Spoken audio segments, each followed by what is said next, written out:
Good morning, everyone. Master Builder here. Just got a few things I want to hit up right quick for y'all. First and foremost, this COVID-19 thing, mind you, I'm down here in Fort Lauderdale, Florida. One time, Lauderdale, city boy, all day. But check it. We've gotten thousands of new cases of coronavirus here, Miami, Fort Lauderdale. Like, how in the hell can everybody have corona? Now, even if you're not displaying any symptoms, but shit, man, like, I just passed a COVID-19 testing site just before I got on Prospect right here in Pompano. And they got this shit all the way back in the woods or somewhere. And from how they telling me, they stick this big cotton swab or something up in your nose, and they say the shit burn too.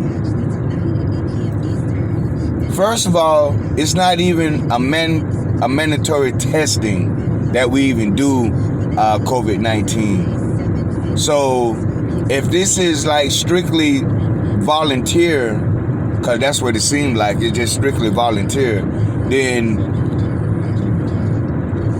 I would think it should be a mandatory testing. Like, you got some shit that's killing motherfuckers, supposedly, but you don't have a mandatory testing.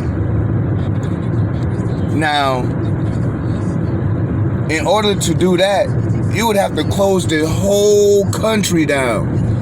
I'm talking about all the Popeyes, all the churches, everything that deals with people coming in and out on a money basis. You would have to close this whole shit down to test all these millions of people here in America. So, what is it? Is it a hoax? From what I see, it's not a hoax, but it looks like people who are like already fucked up with something, like you sick already, you know, some diseases already, like you fucked up, some underlying sicknesses already. But that's like most of us. Like, until you go and get checked out or tested on something, that show, I mean, like, you don't know what the fuck you got. But, you know, I can't fathom, like, these people are arguing over who get to go back to school and who go back to work. First of all, you got me fucked up. I'm not having my child go back to no fucking school with other children for my child to end up getting a deadly virus that can kill them or make them so ill they wish they was dead. Me, myself, and my lady, we're definitely going to homeschool our children, and we're partnering with other parents so we can get this thing up and running. I would say that if I were you, men and women out there with your babies, let them just stay home. Since this whole COVID-19 thing, we should be able to bond more with our family, because it's rough out here. Rough.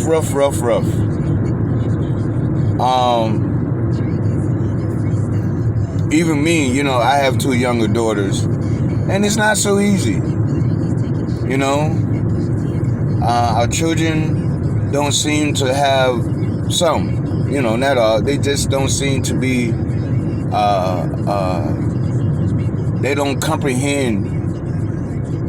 I mean, they're shut out from the world. We're all being cut off from the world. So it's getting real rough for us out here. I think we need to first calm down. Be like Superman.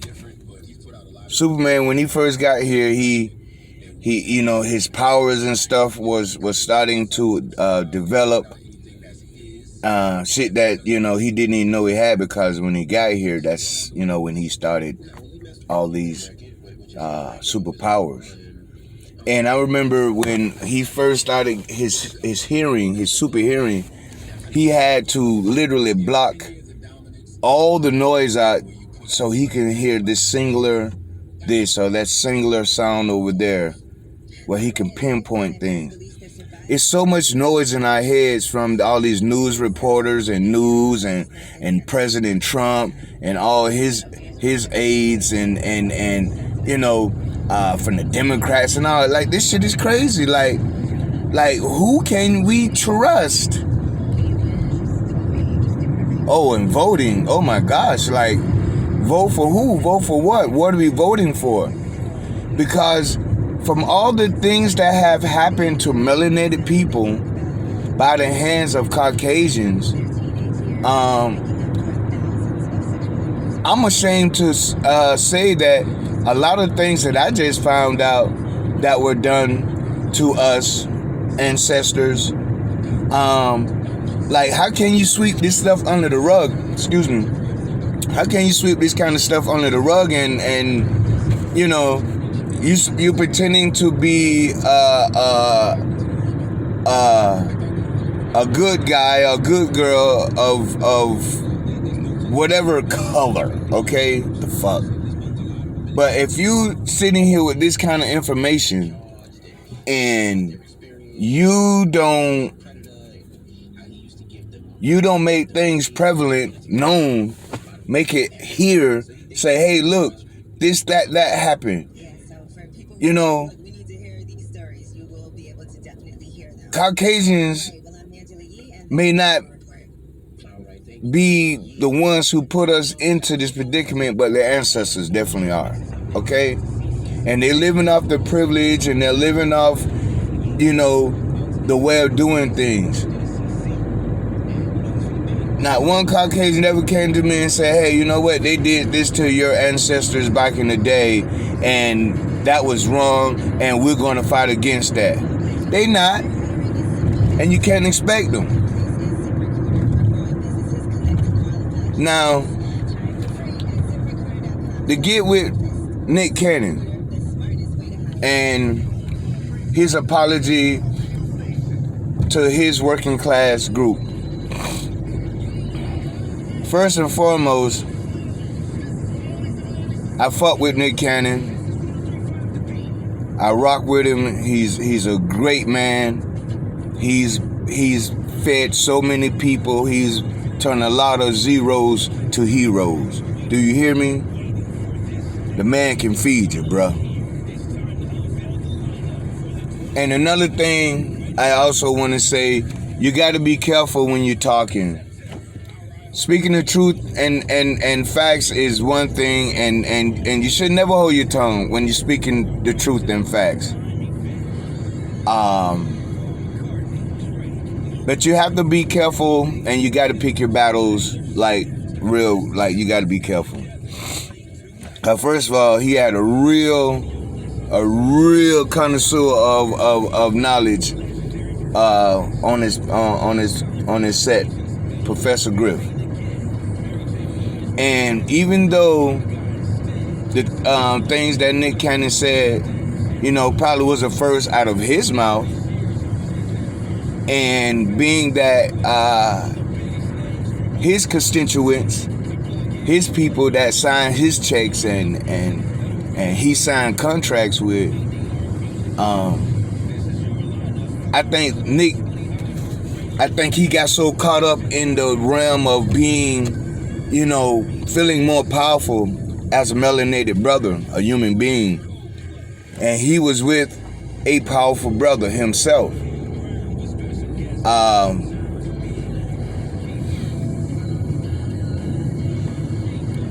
Being that he apologized, he made, the melanated community very upset with them, some of us. The other communities, Jews or whatever. But if you think about it, that's a problem. When is freedom of speech actually free? But freedom of speech is not for those who tell the truth and tell facts, because when that comes out, then your ass is talking too much. Shut the fuck up. You talking too much, bitch. But still, I say, when you align with said people, then you not only have to be careful what you say, you got to be careful with the people you hang around and everything, because these people that Nick Cannon are affiliated with, these people are of a different class of cut, a different cut of cloth. You hear me? And like I said, when he said that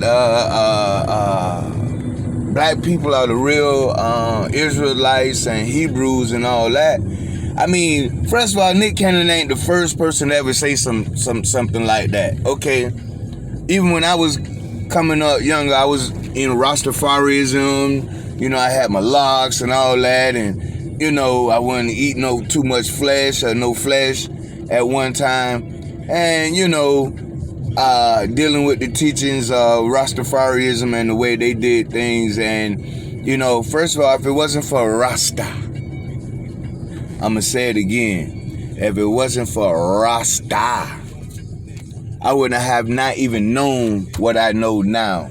And because of the teachings of the Rastafari, I was able to start comprehending what my surroundings were all about. So, yeah, I comprehend being upset because, you know, us melanated people, we still looking for a leader. Think about it. You know, we done had our Jesse Jacksons and the Reverend Al Sharpton and other people who call themselves representative of the other melanated community. But if you think about it, we are looking for a leader. But can't we just help lead ourselves by putting ourselves together and walking side by side and lead one another? You know, this singular lead stuff is getting people fucked up. Because, you know, they were so upset with Nick Cannon talking about, oh, you know, if he gonna lead us, he can't be doing stuff like this. Like, get off your sorry motherfucking ass, bitch, and help lead yourself. Form something with somebody so you can help lead yourself and y'all can start leading together. Walk side by side in the leadership. It don't have to be a bitch behind you.